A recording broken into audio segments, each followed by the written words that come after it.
Hello, everyone, and welcome to the Tortoise AI Summit. I'm Alexi Mostrous, an editor at Tortoise. Last year, I did an investigation into Amazon as part of the Tortoise Tech State project, and I remember coming across a quote from Jeff Bezos, the founder of Amazon. He said, "It's very difficult to get people to focus on the most important things when you're in boom time." And I was reminded of that quote when Alexandra Mousavizadeh, the head of the Tortoise Index team, gave me the results of the Global AI Index, because it does show pretty categorically that the world is in AI boom time. Worldwide investment in AI has more than doubled since 2020. And it's an astonishing figure that effectively puts AI investment spending on an exponential curve. So in this session, we're going to question the team behind the index, not just on this headline finding, but on a kind of myriad of fascinating findings that the fourth iteration of the index throws up. We're going to be talking to Alexandra, Patricia Clark, Luke Gbedemah, and Kim Dara. They're the sort of the core people. No, actually, there's a few more on the team, but they're on the panel to talk about the results from this index. And it includes an analysis of the UK's own position and whether it's held on to its third place in the AI League. But we also want to hear from you. This is the Think-In, so we want it to be quite collaborative. We want it to be a space to exchange ideas. So if you have any thoughts on the index, its methodology, or where we should take these findings, please let us know in the chat, and I'll try and bring you into the conversation. So why don't we start with Alexandra? Could you just set out for us what the index is trying to do and take us through some of its headline findings? Thank you so much, Alexi. And yes, it's been months in the making from the brilliant team. Many on this panel, as you say, and many others and data scientists have been working on this very, very hard. It's actually maybe just to step back and give a bit of a background for those on this session who don't know the background of the AI index, but we launched the first iteration of this 3 years ago. And that was on the back of really seeing the lack of a tool or tools that governments and businesses had at their disposal to really understand where these AI ecosystems were at and how strong they were and how they compared to one another. So we set out to measure the AI ecosystems across 62 nations to really help governments and businesses track and monitor these ecosystems. One thing is to get a better insight into how your own ecosystem is performing, but what you really also want to know is how you're performing against other nations that are similar to you in GDP per capita, and nations who are similar to you in geography and other types of profiles. So we built this index that covers more than 120 indicators across 7 pillars, and about 2/3 of these are in real time. So while we release the update of the index on an annual basis, and sometimes a bit more frequently than that, we as a team sit and monitor the developments in the national AI ecosystem sort of on a much more high frequency basis. And that allows us to monitor how countries are performing vis-a-vis each other, what is driving change in performance. We go deep into pillars such as talent and research and investment, but also looking at infrastructure and operating environment and trust.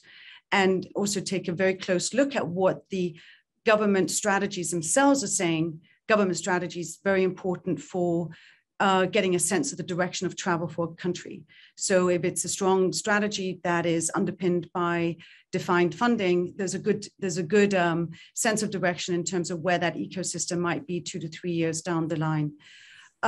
So when we launched this 3 years ago, this was really when governments strategies were surfacing. There were many governments that sat down and said, if we want to really understand and plan for an AI future, we need to think about how we do this, and all of those building blocks that we need to get right. So essentially what you could say, the index is sort of a long checklist of the elements in the AI ecosystem that nations and businesses can use to assess whether they've got them right and how they perform on each of these indicators, and against other countries. So what's, the results of this index and this update this year, the 2021 edition, is extremely interesting to us. And sort of what I think I just highlight before we sort of go into sort of the more sort of detailed analysis of the findings of this edition is that while we see the top three countries, which is US, China, and the UK, not change in their rank, we do see that there are actually really interesting movements in the scores. So one of the findings is that from iteration to iteration, China is closing the gap with the US. It's quite, spiky, and we'll get into that in a moment, sort of what is driving that overall closing of the gap. What we also found is that while the UK holds the third position, that position is unchanged in score and rank, but we're seeing other countries in the index really inch up much closer to the UK. And Canada is very, very close to the UK at the moment. We'll get into more detail on that, of course, in a minute. We also see that countries that you would suspect being and having a very strong ecosystem for various reasons are steadily moving up the index, such as Israel going from 6th to 5th. We see Singapore jump yet again this year from 9th to 6th. But what we've also seen is countries that you wouldn't necessarily associate with a strong ecosystem in AI are still quite lowly ranked in the index, but we're seeing some countries really leap up, and those are very, very important to watch and interesting to watch over the years to come, such as Turkey jumping up by 5 points up to 48th place. We've got Norway jumping up 10 places, and an interesting one is also Greece going from 47th to 40th. We see Slovenia making a very, very big jump in the index on the back of a very strong new national strategy and other elements in the ecosystem strengthening, going up from 40th to 29th. And other countries that we're seeing doing really well in the index that are also maybe not necessarily on everyone else's radar are countries like Estonia and Vietnam, Brazil, and Chile. So for us, it's interesting to monitor those countries that are moving up the index, really understanding what is driving that move, and sort of looking out for what that might mean for the sort of geopolitics also of AI. I mean, as we and many see it, it is still very bipolar in its nature. You've got two very dominant nations, the US and China. But what does it mean that these countries that are moving up the ranks and strengthening their ecosystems quite significantly? What does that mean to that current bipolar sort of geopolitics of AI, if you will? Is this going to be more fragmented going forward?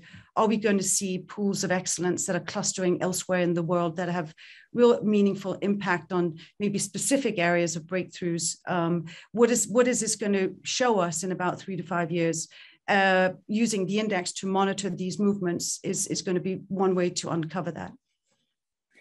Thank you. There's so much to unpack with this. Let's before we turn to Patricia, Alexandra, I just wanted to kind of dig in a little bit to one of the headline findings from the index, which is about investment into AI companies, because it is quite astonishing, the scale of these figures. So as I understand it, in 2021, about $77 billion was invested worldwide into AI companies, which is more than double the amount it was in 2020. And out of that, the US investments into US companies dominated with, and if I got it right, 51 billion went into US AI companies in 2021, which is more than went into AI companies globally altogether in 2020.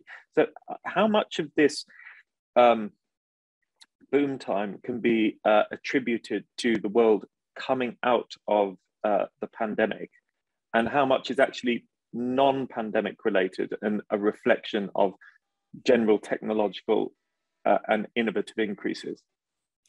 Oh, I mean, it's really striking to see this very, very sharp rise in investment going into AI startups and AI businesses, and those numbers are really striking. I think, and I know Patricia's going to unpack this a bit further, but I think it is a really big moment for AI, as we know. People on this call will be following this closely, and as you mentioned also, I mean, what we're really seeing is that, you know, that there's a sort of perfect storm of factors converging. Costs are coming down for development. Capital is flooding in, as you mentioned. You've got data quality and data volume is much higher and better now. And also you've got research has really matured over the last several years now. And therefore, you know, all of these factors that are converging are driving breakthroughs across many sectors. Computer vision last year, biology very much this year, looking at what's coming out of DeepMind on protein fold and other breakthroughs that are driving there. So you've got this convergence of factors that are driving this real moment for AI. And so there is an underlying fundamental shift in investment, of course, and you'll see that investment being driven by these factors.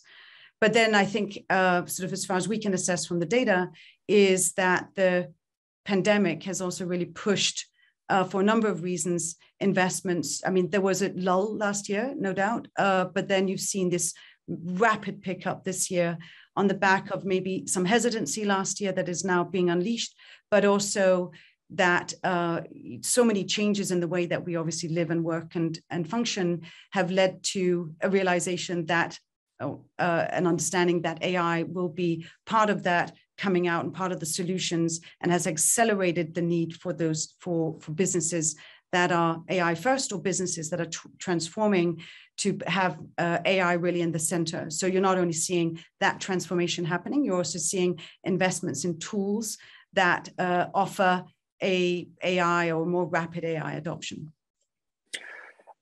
Okay, well, we're going to flip over to Patricia in a second to dig into some of this. But Alexandra, just a kind of broad brush question before we leave you. If you were a representative of the US or of China or of the UK listening to these results, who do you think would be happiest? Would it be the US because it's dominating investment like never before? Would it be China because it's closing the gap on the US overall, or would it be the UK for continuing to punch above its weight and retaining a third place position? I mean, there's no doubt. I mean, as you can see, and we'll dive into in a minute, that the US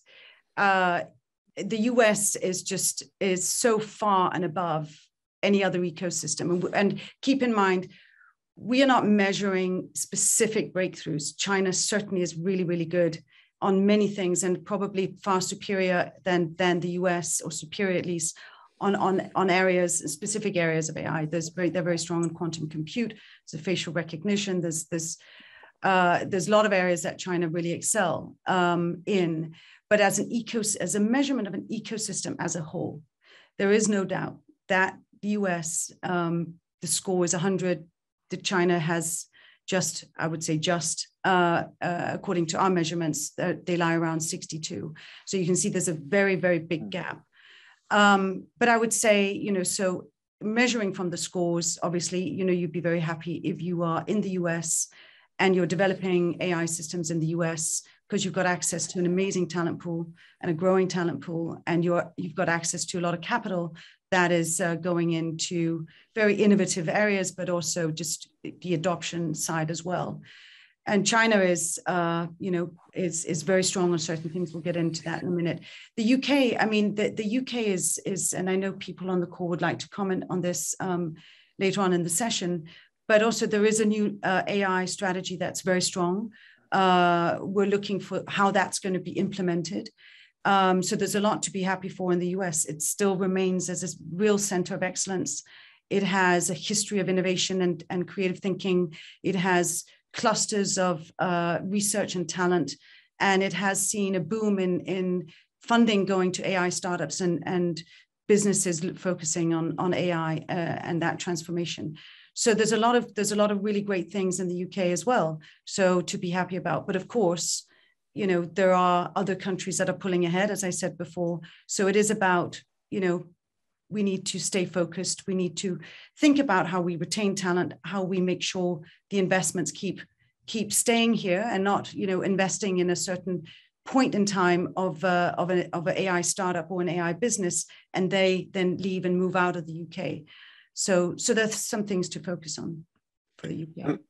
And Alexandra, do you mind if you just take a couple of questions from the chat before we come to Patricia, because they are very good questions and I think you might be best placed to answer them. Question from Leo Kelly on all about whether we've done any calculations, whether your team has done any calculations about when, and I presume it's not in the short term, when at the rate that China are catching the US, they will eventually overtake them. And from Peter Scott, who is asking whether there are any developing technologies which in the last couple of years you think might be significant enough to change how you calculate or weigh the rankings. I mean, on the predict, we think a lot about how you can extrapolate, and what the findings that we have, we're 3 years in. So we have, we're starting to get the data that we can use to look at what things might look like in the future, and try to calculate when that gap might be closing. It is.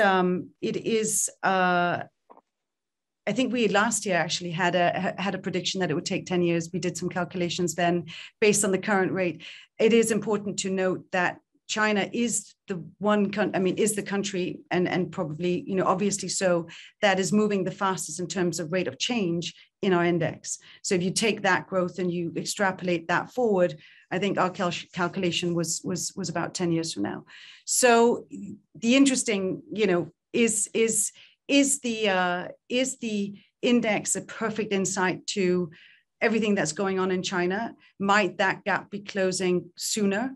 I think that's a question that we need to ask ourselves sort of in terms of what we capture, what we don't capture.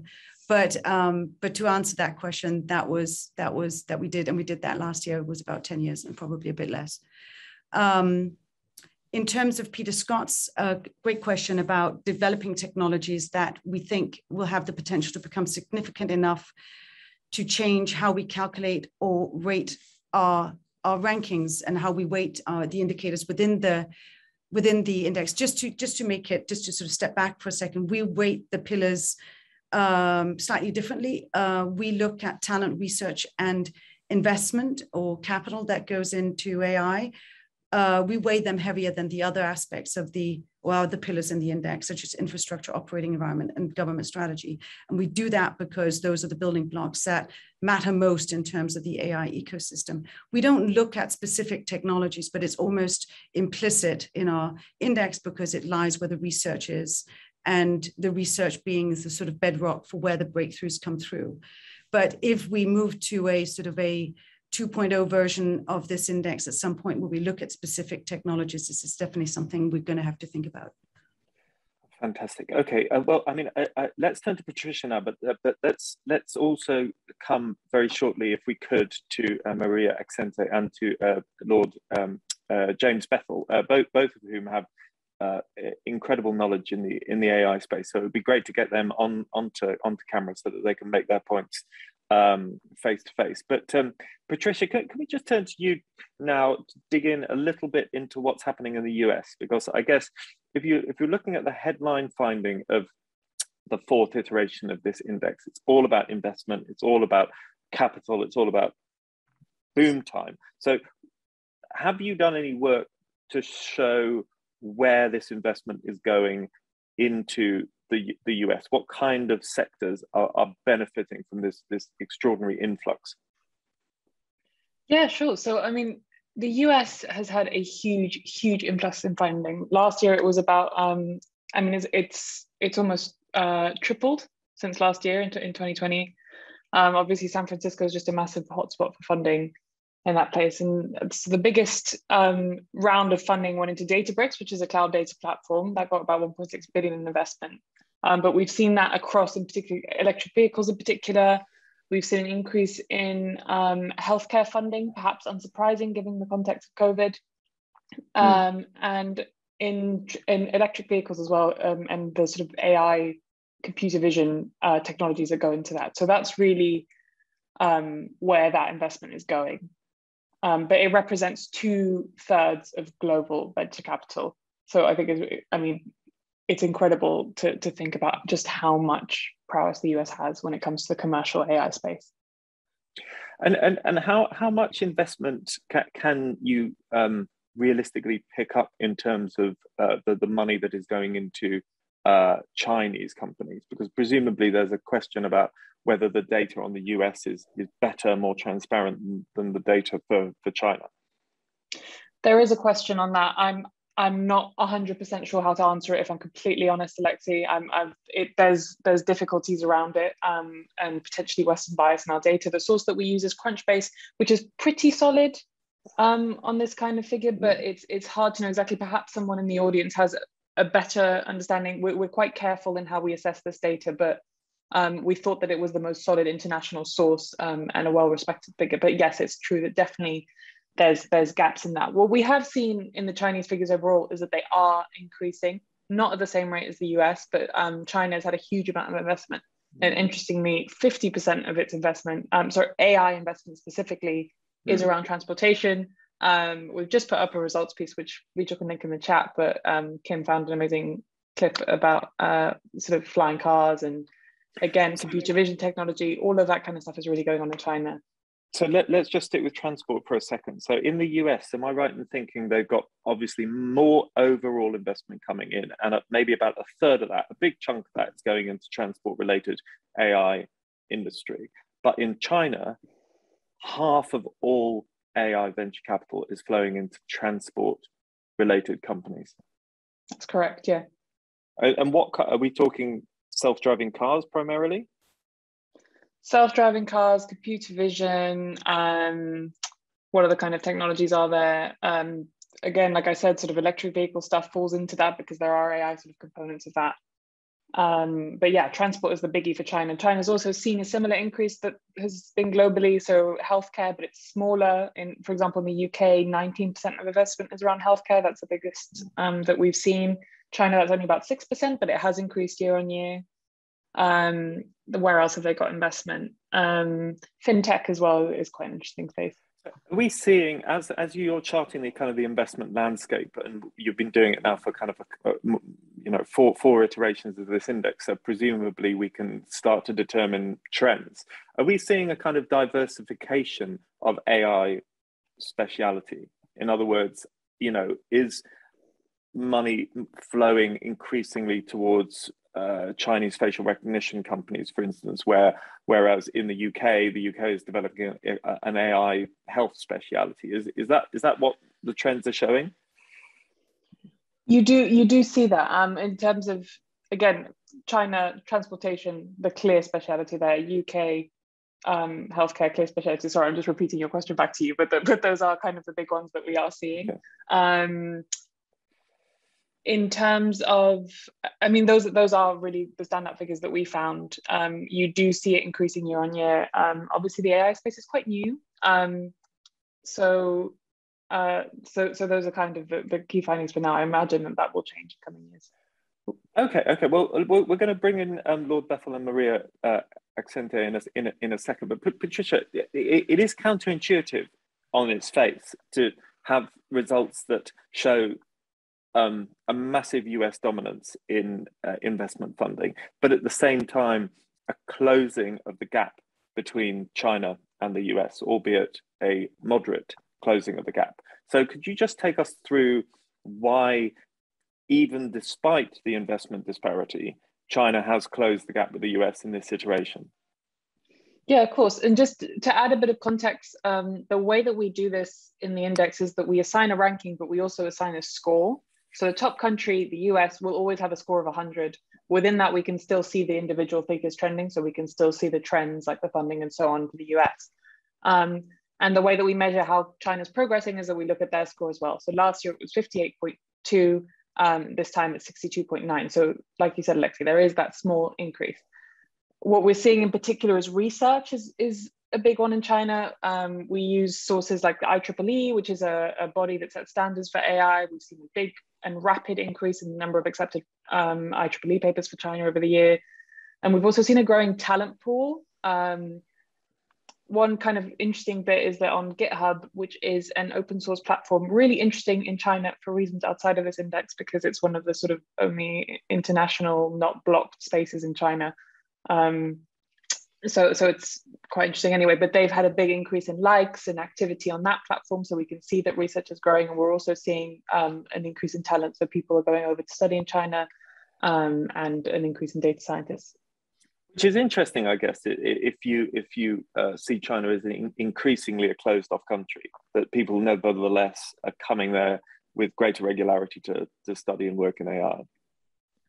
This isn't a finding from our index, and again, maybe someone in the panel has thoughts or knowledge about this, but what I've heard anecdotally is that China is attracting a lot of students, especially in the UK, from the UK actually, and also that their data sometimes is quite interesting for people to work with, because it's all kind of, there's loads of it basically, and if you're in China and you're working through a Chinese university, then it makes it easier to study and analyze in a space like AI.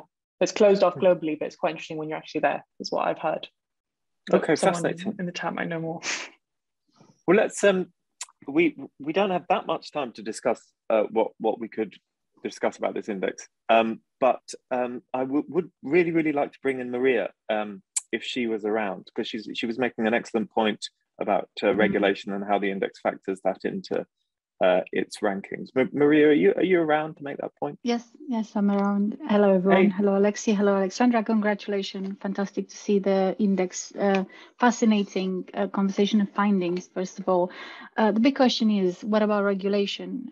Is it factor in? Do you guys think that the indices now being impacted by the regulatory trends? Because we know we don't have regulation, but we have at least 3 major updates we've seen in the last year or so. First is obviously the European Commission AI Act, and we hear from our clients in Europe that they are likely starting to prepare for the regulation and slowing down the pace of adoption, because they are thinking how this new regulatory framework will impact not how I develop AI, but how I operate it. The second major development is obviously the US Europe Tech Council, Tech and Economic Council, I think is the name. And the third that obviously was launched a few days back is the UNESCO Ethical AI Framework, which is signed by 193 countries, including China, less US. But at least those 3 developments point out that public policy in AI is moving very fast, and regulation will come as a result of more coherence around public policy. And as I said, the big question is, how will this impact where AI adoption is going, the pace and the spread and the depth in various countries? Thank you very much. Alexandra, do you want to pick that one up? Maria, so great to see you. Thank you for joining today. It's such an excellent question. And actually, it's something that we're spending a lot of time thinking about. We're doing a deeper study on adoption of AI and looking at what, how would we sort of go about measuring that? What are the metrics that you would try and identify that looks at sort of the level of the maturity of AI adoption? So trying to get an AI adoption assessment system, and we're looking at that. And in that, of course, the question of, or many questions arise, some are around trust and what that, what that means in terms of the ability to adopt, or the I would say sort of the barriers to adopt. Regulation is something we follow very closely. And from the outset, 3 years ago, it was the first question we had in our newsroom back when we launched the first iteration of the index is, are you going to have a pillar that looks at regulation? And at that point, we'd also looked at it. It just wasn't at a point where there was anything there, right? It's only now that the AI Act out of Brussels is sort of taking shape. And there wasn't a lot there to try and start to measure. And it's a very, it's still not a particularly mature, because there's probably a few more years to go before it's been thought through and put into some kind of an implementation out of Brussels. And then we'll see what the US does. But your question around what's the impact on adoption, what's the impact on innovation, I think there's sort of 2 schools of thought. One is that that it can be constraining. That if it's not done right, if the regulation is put in place so it is more cautious, right? So there are areas of AI development or deployment that can't happen because you've got a regulation in place that stops something to be cautious. Then you also got the other theory, which is, you play to the perimeter, right? So once you've set the perimeter, if it's not there, people are more cautious, but once it's there, people play to the perimeter.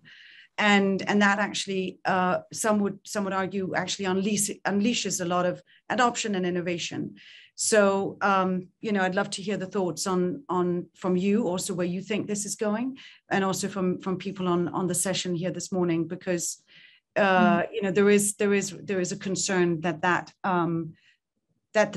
the regulation out of Europe can take a form that either hurts the innovation, and as I said before, some would believe that it doesn't. So I'd love to hear your views. It's possible. One of the ways to counteract the fact that regulation is quite slow is to follow public policy, because public policy is a very good indication where the regulation is going. And public policy is everything we've seen from white papers or toolkits that were issued by the regulators around the world. The second one, which I think is very much linked with the UK AI national strategy and their pillar of AI governance, is that in fact regulation policy standards are multiple ways of governing AI at different level, macros and micros. So wondering, like throwing in the mix, if following developments around AI governance in various forms might not be a good way of, picking up how well the AI at various degrees of adoption would be governed based on, of course, because we know the European Commission approach is a risk-based one, therefore is very much rooted in how do we govern to mitigate risk. So I just wonder if it's not a way to stay closer. And also lastly, where I'm picking up, reading between the line with various regulators around the world, they might jump the hook straight away into auditing more and more as a result of AI Commission opening the possibility of creating an auditing ecosystems. More regulators are thinking, how can we set up some ground rules to be able to assess and audit algorithms at various levels rather than decide or regulate how they're being governed, and might be easier for them to jump at that. But I let the others comment and hear other opinions. Thank you for having me, guys. Absolute pleasure, Maria. Thank you for coming on to the chat. Let's go to Lord Bethel now to hear his views. Well, thank you very much, Alexi. I think that there is a golden thread that links several of these themes together. And if I can just rewind back to the question you were asking about this differential between America and China, and why China was making progress, even if financially the investment money wasn't there. And I think that Patricia hit the nail on the head when she talked about data. The invaluable component of AI is the data that you put into it. And I know that from my own experience in the pandemic. We were only able to use AI effectively when we had access to really good data to drive the decision making. And if we couldn't get the data, then we could have the most wonderful AI solutions. They were meaningless. And therefore, that is absolutely critical. And Patricia was right. The reason why people are attracted, and this is true in health in particular, to going to China is not necessarily the academic or research dimension. It is that it is the Wild West when it comes to data. And you hear these most extraordinary stories in the health scene of people saying, oh, if only we had 1 million healthcare records of everyone who had, this type of cancer. Like, oh no, so that can be arranged. 9 o'clock tomorrow morning, you'll have it in your inbox. It's like, oh my goodness, this is extraordinary. And that promise, that hope and expectation is what drives a lot of the interest in going to China. And it is relatively unregulated, and they don't have the same legal and governance relationships. I'm not saying it's completely lawless, but it is definitely a different attitude, and there are ways around things that would be completely impossible in the UK. And that is why this regulatory point is so important. Getting the regulations right is just critical, because one of the things that I'm concerned about is that we may end up in the West with really great AI to make wonderful films, and we can make Monsters Inc. and we can make Game of Thrones and the fur on the monsters waves in the wind and the dragons fly on. But one of the reasons why people focus on that kind of AI is you don't need any data. It's not actually relating to the real world. You can do it all on a server farm without connection with real things. When we have to connect with real things here in the West, we run into legal and governance problems that really, really hold us back. And that is particularly true in health, where arrangements around privacy, about subsidiarity of data is a really big challenge. I know this in the diagnostic space, where we would be able to use AI much more thoughtfully were not the records on a lot of disease buried in nooks and crannies of the NHS data system. That means that you can't design what you need. So I would be interested, just to finalize on your index, is access to data. Which pillar is that in, and how do we bring that out? Because that is one of you didn't really mention it in your introduction. That is one of the principal drivers of the usefulness of AI. Is if it's not going to be confined in the West to the entertainment industry or to fintech, which is something that AI in the UK is going on brilliantly. If it is going to be used, if it is going to have societal use, it has to be based in societal data. And at the moment, we're not quite clear about what that relationship is going to be. And I'd be really interested in how the index can shed some light on that. Yeah, thank you very much. I mean, just before I throw that back to the team, are you surprised, given everything that you said about the constraints that the West and Britain has to operate, particularly in the health space, are you surprised that 20% of all the UK's AI investment, according to the index results, should have gone into health-based companies? Well, I'm not surprised, but if I am surprised, that number should be much higher. The potential for AI in health is huge. I mean, just massive. We do theoretically have one healthcare system. The actuality, the reality of our data arrangements is that it is much more fragmented than that. There is no central server where all the data is held. And we're moving, there is progress. And there are some fantastic firms, and there are some fantastic trusts, and there's some fantastic NHSX, which is now just being rolled into NHSE, but I've done a huge amount of work in this. But I am frustrated it's moving so slowly, bluntly. I think it should be delivering much, much more value. And at a time when we have a lot of the queues we have in the NHS, of the 6 million people waiting for something from the NHS, nearly 3/4 are diagnostics. And a lot of those diagnostics could be automated and made a lot easier by the thoughtful use of AI. Thank you very much for that. Well, okay. Well, why don't we turn, Luke? Do you reckon, in addition to talking about the AI, you could pick up on Jim's point about data and how the index uses data? Yeah. So sorry, I phrased that wrong. Not how the index uses data. How the index takes into account and measures the free use of data in a national AI ecosystem. Yeah. So there were three things that I think are important there, but to pick up on that one first, we do include an indication of data regulation policy from a longer standing source of the UNFC, I think, who track the regulations that frame use of data, not specifically to AI. So something like the GDPR would show up in their big database of policies, and so too would other forms of regulation that govern the use of data by businesses, and also by government and by individuals.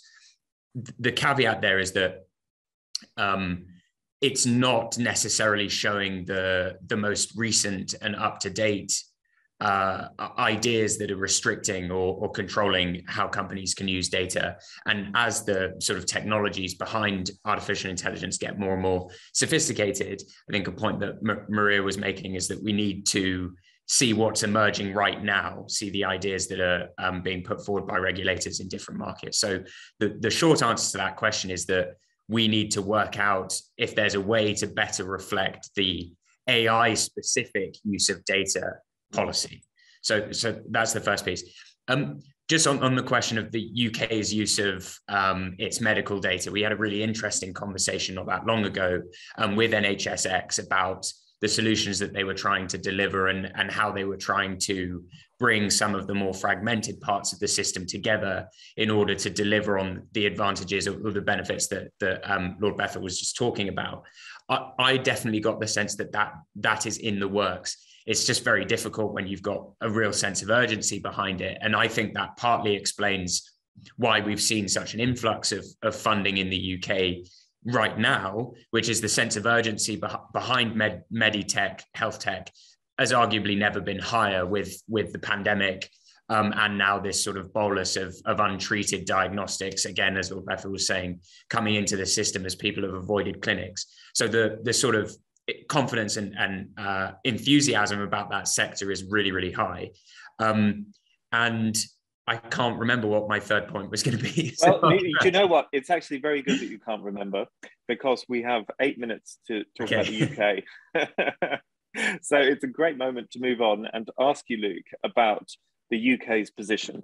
We've had questions in the chat that relate to it. I think everyone's quite excited, particularly if you're from the UK, to learn that we have held on to our bronze medal position in the index, but only just.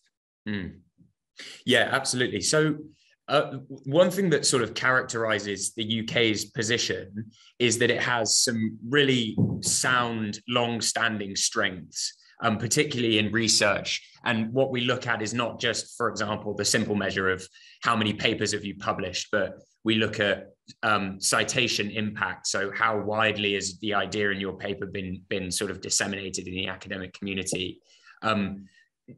What journal has it been submitted to? How is the rate of your publications and citations changing over time? All of that stuff feeds into the scoring to try and give a sense of the sort of strength of research on AI specific topics in the UK. And that's a strength, and it's one that's persisted through the iterations of the index. The UK is also, I think it's been mentioned in the piece we published this morning, is really riding the trend that Patricia mentioned at the top, and that we've sort of framed this update about, of increased funding. The UK has experienced a lot of that, 2.5 billion into UK-based AI businesses in the year that's just passed, which is a 3% or so increase on last year. But as you mentioned, they've just held on to their position because there are a few other ecosystems, particularly the Canadian one, that are on quite similar trajectories.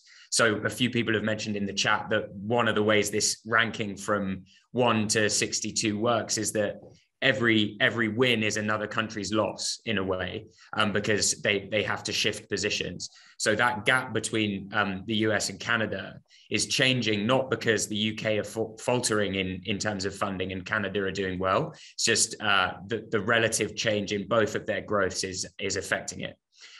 Some other points that are interesting and we think might be linked to the pandemic, at least in part, is we've seen an increase in coding activity. We track packages in Python and R that are typically used for AI development, and that type of activity's risen recently. And I mentioned research previously. The UK has still got a very strong suite of universities that offer training in artificial intelligence and a variety of its sort of different applications, which is still the same today, although one of the UK's universities did drop out of one of the rankings that we used to create that score. A final point that's interesting for the UK, and I think relates to a lot of our sort of politics at the moment, is that a potential brain drain from Brexit and sort of disincentives to come to the UK to work on projects in artificial intelligence doesn't seem to have taken effect. I think one of the AI and sort of advanced computing development seems to be one of the sectors that's a bit more resilient to that. The UK's representation of what we call practitioners for AI, and we bucket them into machine learning engineers, data scientists, data engineers, to try and sort of cover and a few others to try and cover most of the ground when it comes to the tasks that need to be done. That's grown. since last year. And in two particular areas, data engineering and data science, we've seen a 17% increase in the number of people identifying themselves as filling those roles in businesses. Yeah. I'm just conscious that we've got a few more minutes to go, and I want to make sure that we bring in Tabitha Goldstub as well, who is obviously at the forefront of the UK's AI scene. So we'll come to Tabitha in just a second. But Luke, there was a question in the chat about when, on the current rate of change, Canada is going to overtake the UK. Next iteration of the index, if it all continues as it is, will we be fourth or third? Yeah, well, so one of our data scientists, Alex Inch, who's worked very hard on this project also, so shout out to him, has just said that, we would expect to see that swap in the next year. So we'll double check that and hope to look at it in more detail in a moment. But I would just say, before Tabitha comes in, with the UK sort of embarking on its national AI strategy and the roadmap that she was involved with, hopefully we'll see some changes in that relationship over the next 12 months. Anyway, let's find out. Tabitha, are you around?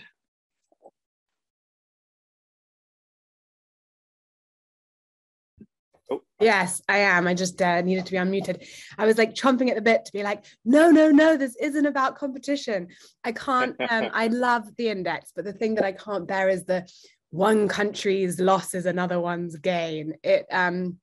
I think it's the wrong message. I think what I love the most about the index is it gives us the right metrics by which to measure progress, rather than, and I know obviously what sells is rankings, but I can't help but think that the better way to look at this is, what should we be doing with Canada to make sure that we are all doing better together? And that ultimately is what I see from GPay, which is the Global Partnership on AI, which I know most people on this call will already know about, but you could put a link in for those who don't, where we have, the co-chair is Joanna Shields, who runs the British company Benevolent AI. So we're really a strong proponent of that. The other thing, which you did luckily say before my head exploded, was the national AI strategy, which I think will make a huge difference. Dame Wendy Hall's AI review and the sector deal was 3 years ago, 4 years ago. And so we have to be really conscious that this is another big push. And we yet to see the exact, settlements from the budget, but I'm really hopeful. I hear time and time again, every time I talk to ministers, there's two pieces of technology that the PM and Patrick Vallance and his new group care about: quantum and AI. And it's just said over and over again. And we all know on this call that AI is the most important. So I'm really hopeful that Canada remains our close partner, but we'll always be third. There's like 5 minutes of no, we shouldn't see this as a competition, and then the last sentence was like, was always going to be. Yeah. Well, don't they say like you've got to play the rules as well as the game? Thank you, Tabitha. That's a great nuanced point to make at the end of this session. We could have gone on for forever on this one, because the results and the findings are just so fascinating. But we'll post links to the results piece in the chat. We'll make it available on the website, so you can, if you're interested in anything that has been said in this session, you can dig into it in more detail. And you can also email Alexandra or Luke or Patricia or anyone involved on the team, and they will happily answer your questions. So all that remains for me to say is thank you so much to everyone that has put this amazing index together. It really is an astonishing piece of work. And even for a layperson, it's fascinating, because it taps into real geopolitical issues that all of us are going to have to grapple with at one point or the other. So thank you to Alexandra, to Patricia, to Luke, to Kim, to Bijal, to the whole team, and to Tabitha, and to Lord Bethel, and to Maria, and to everyone that commented on the chat. We've got 9 minutes for a cup of tea before Luke hosts a session on artificial intelligence. Is it an eco-friend or an eco-foe? And then after that, I'll be back to talk about ambition versus uncertainty on the journey to adoption. So we do very much hope that you stick around and join in the sessions and give us your points of view. And it should be a fascinating day. So thank you, everyone, and see you later.